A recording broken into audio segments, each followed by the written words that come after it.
Hi, welcome to the vlog. Today's vlog, going to have a little bit of a chat about the up and coming NEC Caravan and Motorhome Show. No, Motorhome and Caravan Show. See, I did look up to see if they'd recently changed the name of the Caravan and Motorhome Show / Motorhome Caravan Show, but I looked back and it has been called the Motorhome and Caravan Show quite some time. They're not trying to, they're not taking us off the heading of the bill. We're where we always were, in second place, second billion. This is quality caravan vlogging.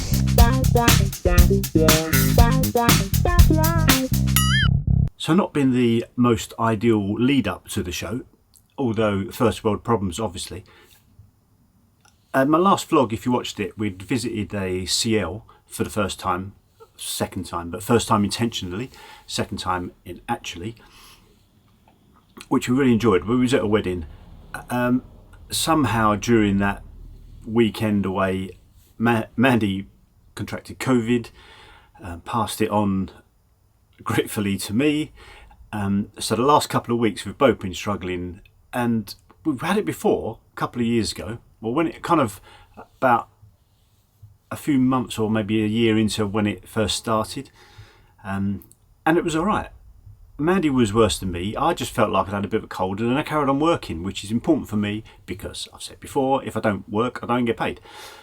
But this time was a bit different. Mandy wasn't too bad, although she was, fluey. I just couldn't work for 2 days. I was just literally laying on the settee. At one point I did have a high temperature, but it felt like I had a high temperature when I didn't. But it was more like the flu than the cold, and just no energy. And I've where are we now? Good timing. Where are we now? Saturday. So a few days ago I did test negative, so I'm over it, but still got a few lingering. And we've just been shopping at Tesco's, and I came back, I was knackered. I'm knackered now. I was thinking next week, or where are we now, Saturday, so in a week and a bit I'm going to the NEC for a week and wandering round. Anyway, I'm sure I'll be okay by then. So what was this vlog about, me, or was it about the NEC? NEC. So I've done not much preparation. I haven't done much preparation. I wanted to do more. I've still got another week, which is good, but I did want to do more preparation for this vlog. But unfortunately, you'll have to deal with me just winging it. What do you mean? That's what I normally do. I did do some prep, in fairness. Looking at so this is the October, obviously the October show, in October now. Now, last few years I've been to the February show, and I think maybe I went to the NEC October show as a punter, maybe years ago. I mean, I'm still very much a punter, obviously, but now doing it under the guise of a vlogger. So the show starts Tuesday the 18th. Let me just check that. Yeah, it starts the 18th, and I'm there on the 18th. Right, so it's obviously the October show. Now, the last few shows I've been to has been the February show, and that's not as big. This is over 11 halls. I think maybe the other one is over 5 or 6 halls. So it looks quite a bit bigger, which is quite a bit more daunting for me. I am there the whole show apart from the last day, because it's the Sunday, so I'll go home on a Sunday. So this year, on a very personal note, this year for me is going to be a bit different from other years. At least the last 2 years, the 2 years I've been, because I've gone with my old mate Ian from For the Love of Caravans. Now, those of you that have some involvement in the caravan community know that Ian is not particularly well, and he certainly won't be attending this show, unfortunately.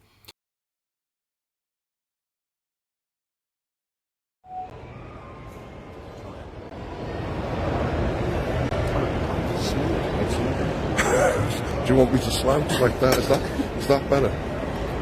4 foot longer. Yeah, that's better. So here we are at the Caravan Camping and Motorhome Show 2020 in Manchester, and I've been joined by Graham, the caravan vlogger. Link in the description. So what's your standout feature from this year? Standout feature? Well, do you know what I haven't? I haven't put my microphone in.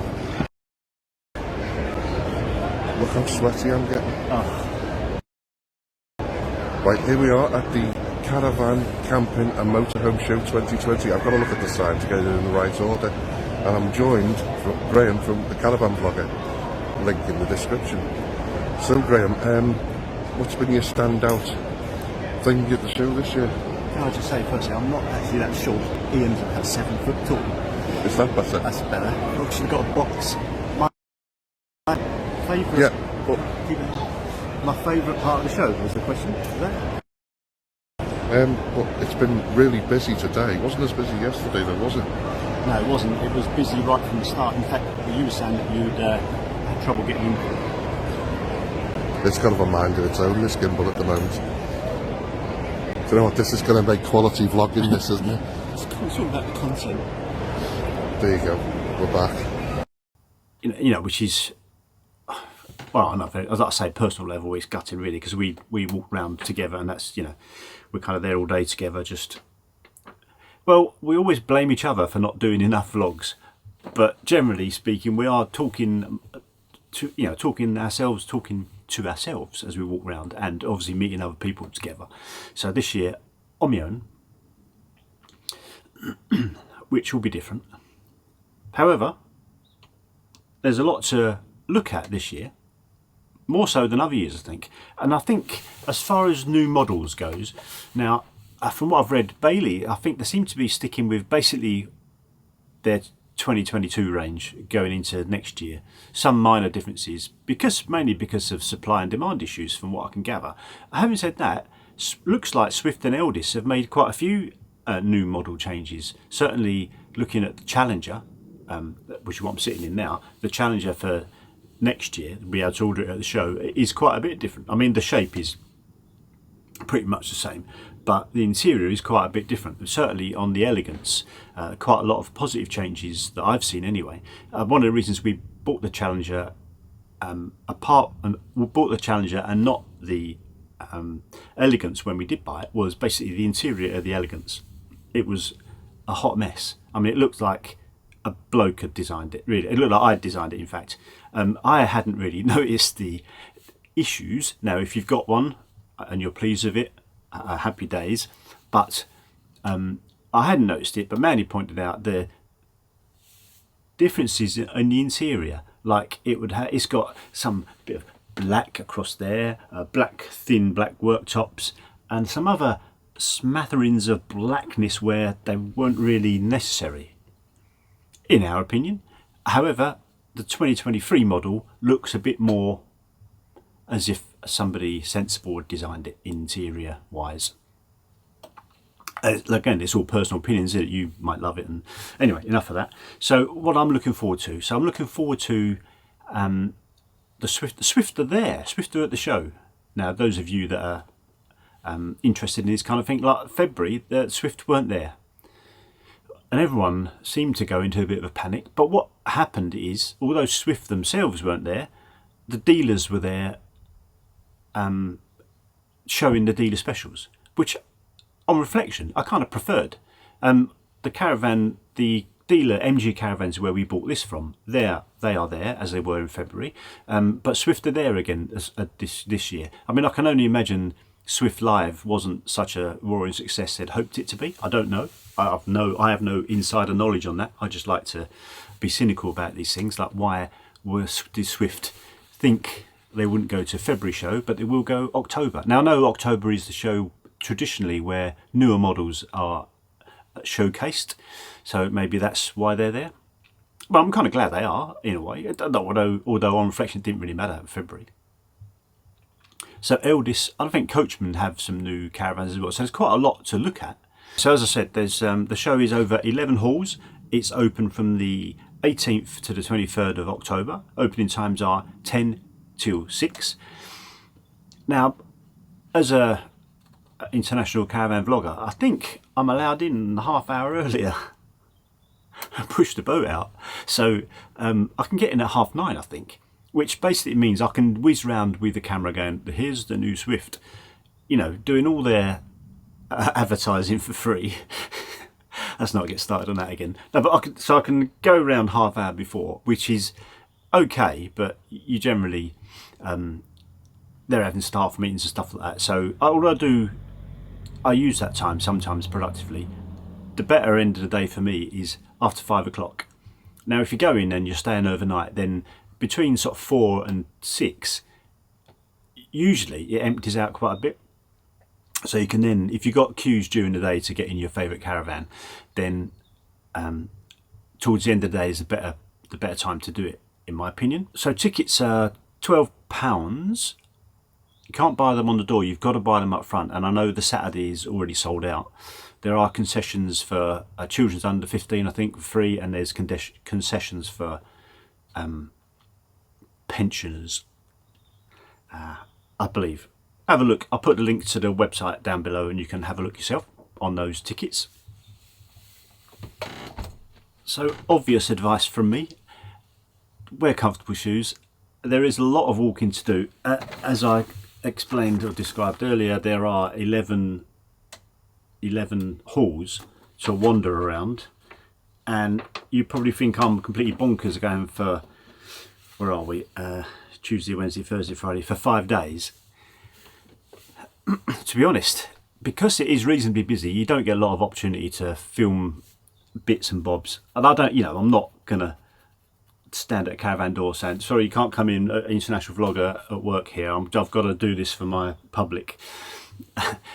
So you're mingling with people, get bits done when you can. So sensible shoes are must. There is a lot of walking involved. I would suggest doing some kind of plan before you go, like marking on the map what you actually want to view. So for me, it's obviously the caravan manufacturers, accessories. I like to look around the awnings. There is a whole hall that I can gainfully miss out, as it's all camper vans. Actually, I am interested in camper vans, but I'm not entirely sure people watching my channel are. But I might do some, if I can. Kind of a bit of a crossroads with us. We've obviously had this caravan for just over a year, or coming up 2 years maybe, and very pleased with it. But you get your head turned with things. So I'm hoping to retire in about 1.5 years, something like that. So I'll have a bit more time. I'll have plenty of time, but no money. Right? At the moment, I say plenty of money and no time. I mean, I wouldn't say plenty of money, but I probably have more money than time. Does that make any sense? What I'm trying to say is, when I retire, I'll be skinned. Also, trying to make things a bit easier. Travelling. Now, I do like some. I don't know if you watch Trev and Sue from Posh Cat Campings. Now, they've got a really nice, I call it a motorhome, van conversion. I call it what you will, but it's really nice. It's not a big thing. It is pretty much like a van conversion, although a high-end one. But they're really nice, but they are quite pricey. We're just thinking along the lines that if you're sort of touring Europe for a couple of months, what would be best? Caravan? We always thought caravan with a car, but these vans are, you could go everywhere pretty much. So I might have a look at some of those. Can't afford one, but it might be nice to look at. Also, what I've got to do is, my caravan's on a drive which slopes. Now I've got some questions for EMP levelling. Look, I keep going on about EMP levelling, don't I? And I think eventually we will get it, but it's a big investment. Over £3,000, and it's a convenience thing. It's not a must-have, is it? But what I'm thinking is, in Europe, if we're going from site to site quite regularly, like not staying somewhere for 2 weeks and going for a few days here, a few days there, then a lot of sites you do need levelling. And as I mentioned last week, when I was at the was it a week before last, when I was at the CL, it was okay front to back, but left to right, side to side was a little bit off, and so little that it was just hassle to even put the lock and level on, although I did in the end.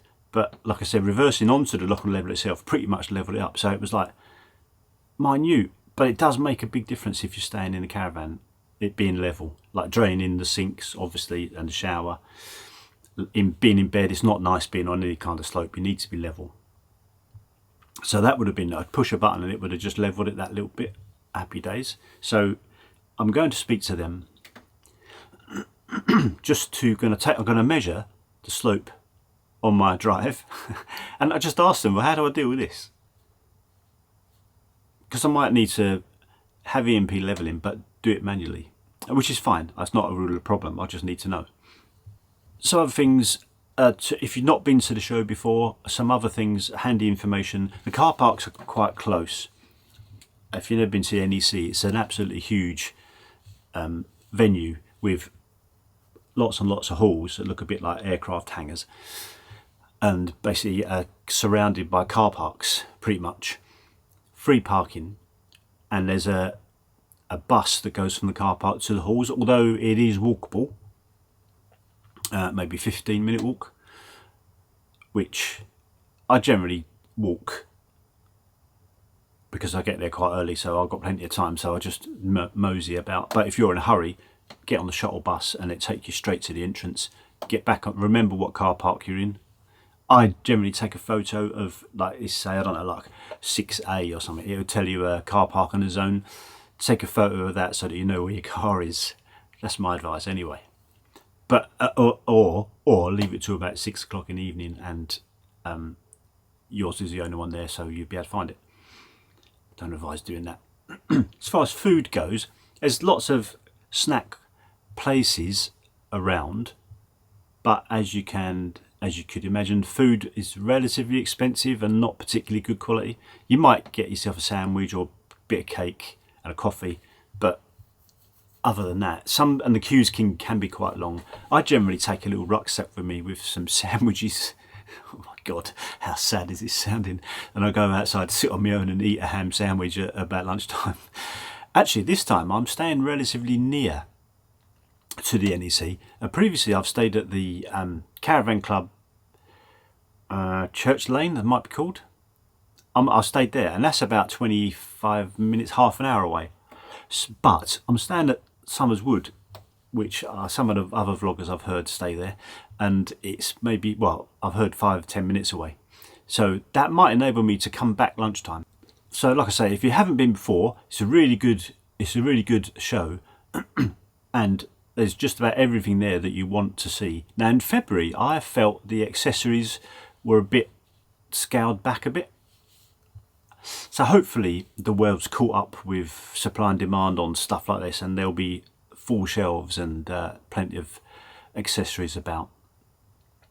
Now I'm not suggesting you get it any cheaper than anywhere else. In fact, when I was looking for our porch awning, there were some porch awnings there that I liked, and it's good to be able to see them. And show offers were there, and one place was like £200 off this, and I was thinking, bloody hell, that's cheap.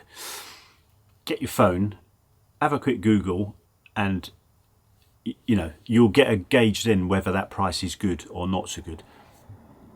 On some stuff they were taking pre-orders and things that weren't all and currently available, although you could go online and they seem to be available. So you've got to watch out for these deals, and also beware of the showroom syndrome. I just made that up. I was going to say I like to call it. It's happened to me before with a car. You're thinking about buying a car, so you go and have a look in the showroom, and they're all clean and smell nice, and wow, before you know it, you've ordered a car.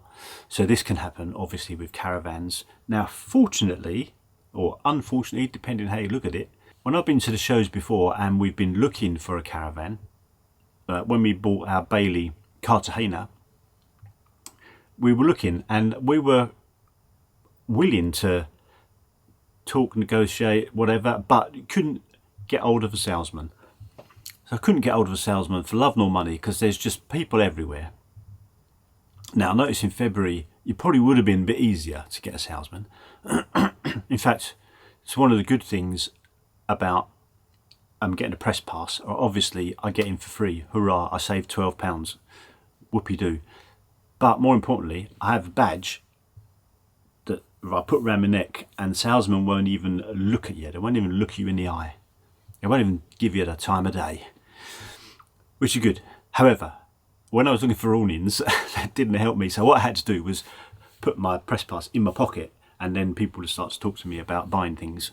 Now, a couple of years ago, before I went to the show, and one of the first times I went actually, I'd put something on the Facebook page, and because I didn't think I'd have enough to do, I said, if you want me to look at anything and review anything for you, let me know and I'll do it. Well, I had maybe a dozen people contact me and I didn't really get to do any of them. So I'm not going to ask if you want me to review anything, because I'll promise that I'll do it and I won't be able to for whatever reason. So this time, something I've not done in the past, and this might well surprise you, I haven't really reviewed any caravans whilst I'm there, mainly because I'm wandering around like a deer in the headlights. Is that a saying? I just don't know. It's just so much going on that I can't, hard to focus on, right, review this caravan. So I'm going to try and write a list of things that I want to, I mean, there's certainly the new Swift stuff, easy for me to say, the new Swift stuff I want to look at. The Elegance Swift Sprite as well, and the whole, in fact the whole range, and also Elldis and Coachman. I mean, they're all there. Just looking at the map there, also in one of the halls, although I can't find it right now, there's a live theatre. So hall 9, there's a live theatre, and when you get there, or maybe look on their website, there's an itinerary or list of people chatting about stuff. Vloggers, bloggers, travel journalists and the like. Sometimes they're of interest. Sometimes they're of interest. There you go. You might want to put that in your notepad. You might see somebody you know, not me. I'm not talking about anything, but there will be some there. Some you know and love. I know Roman Radford's, I think, there, and Andrew Ditton, Kate Bird, is that her name? Cat Bird, Wandering Bird. I've seen her a few times. They basically just discuss their experiences in the guise of an expert. I mean, they're no more expert than me and you, obviously. Put the knives away. No, you know, I mean, they might be entertaining. Enjoy yourself, have a look, show them support. What I have to be careful of personally is that I tend to gravitate towards the motorhomes. Now it's all there's because of the bling, isn't it? It's because, you know, they're some of them are fantastic, aren't they? So you spend far too much time hanging around motorhomes, thinking that if money was no object, I'd have a caravan and a motorhome. But money is an object, so I can't. So looking at the plan here, there are plenty of dealers around. Now, I personally think the dealer specials are really worth a look. What I tend to do is, say, example, with Swift, you'll get the Challenger or the Sprite, for instance, and they'll put some bits on, like the Sprite, they might add outer heating or something else. So they put stuff from the model above onto their dealer special, even though it's actually the model below, if that makes any sense. And they do obviously charge a bit, but it's cheaper than buying the Challenger, for example. So that's definitely worth a look. Have a look at dealer specials. I did a vlog a while back on dealer specials, as when we were buying this, I was looking at what were they called? Not Glossop. Grantham Caravans. They do a dealer special called Elite, which was Swift, so basically the Swift Challenger, but with a few extra bits on. Now, what I did, there's a few bits I didn't like about it, unfortunately. You see that bit up there? They had a big black lettering saying Elite, which looked like someone had cobbled together an old number plate and whacked the name of the caravan up there. Why would you want that? Other than that, they're good value and worth looking at. So that's it. In summary, if you're going to the show, keep an eye out for me. I don't know how best to meet people, because I generally walk around and to be honest, it's so big, it's very unlikely that you'll just bump into somebody. So I don't know, message me on Facebook, or I don't know, do somehow get in touch with me if you want to meet up. I mean, I'm happy to, or if you see me walking around, I'm happy to have a chat, obviously.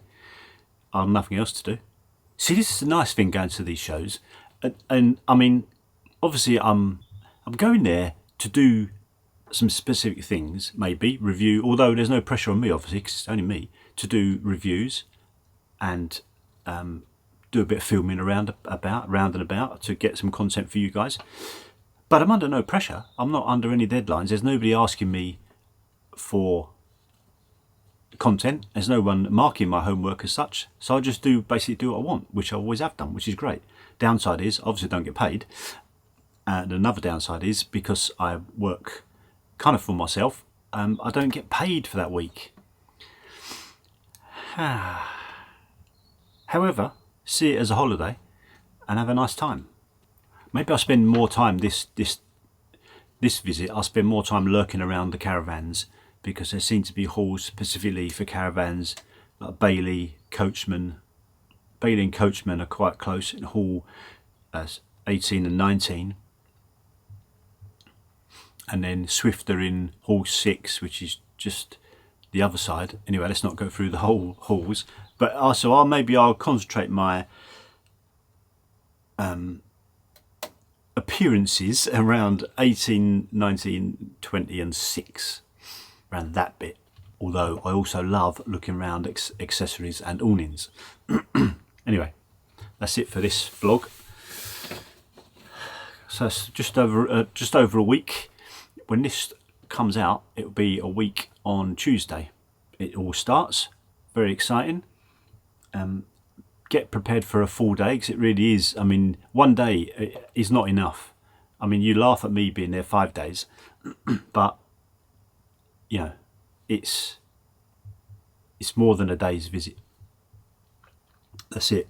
Get there nice and early, sensible clothes, bring some food, and hopefully see you there. Thanks for watching. See you in the next one.